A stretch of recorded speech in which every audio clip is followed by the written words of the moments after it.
ഇന്ന് ലിവിംഗ് റൂമിലേക്ക് big boss എല്ലാവരെയും വിളിച്ചു വരുത്തി 2 കാര്യങ്ങൾ പറഞ്ഞു. ഒന്ന്, മാതൃദിനത്തോടനുബന്ധിച്ച് അമ്മയ്ക്കൊരു കത്തെഴുതാനാണ് പറഞ്ഞത്. പിന്നെ കൂടുതൽ നിങ്ങൾ ആരെയാണ് മിസ്സിങ് ആവുന്നത്, അമ്മയെയാവാം, അമ്മയുടെ വാത്സല്യം എല്ലാം ഒരു വരിയായിട്ട് വരട്ടെ, ഒരു കവിത എഴുതാനാണ് പറഞ്ഞത്.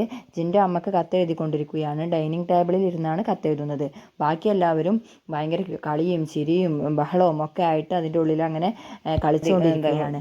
അപ്പോൾ നന്ദന ഭയങ്കര സൗണ്ട്, കളിയും ചിരിയും ഒക്കെ ആയിട്ട് നന്ദനയുടെ സൗണ്ട് അധികമായപ്പോൾ ജിൻഡോ പറയുന്നുണ്ട്, ഒന്ന് പതുക്കെ സംസാരിക്കുക, എന്തോ ഒരു ഇറിറ്റേഷനാണ് നിൻ്റെ സൗണ്ട് എന്ന് പറയുന്നുണ്ട്. അതെയോ പിന്നെയോ എന്നൊക്കെ ചോദിക്കുന്നുണ്ട് നന്ദന. എന്തായാലും ഇപ്പോൾ ജിൻഡോ കത്തെഴുതുകയാണ്. അത് കഴിഞ്ഞിട്ട് അവളെ വിളിക്കുന്നൊക്കെയുണ്ട്. പക്ഷേ ഞാൻ പോകില്ല എന്നുള്ള മട്ടിലാണ് അവൾ നിൽക്കുന്നത്.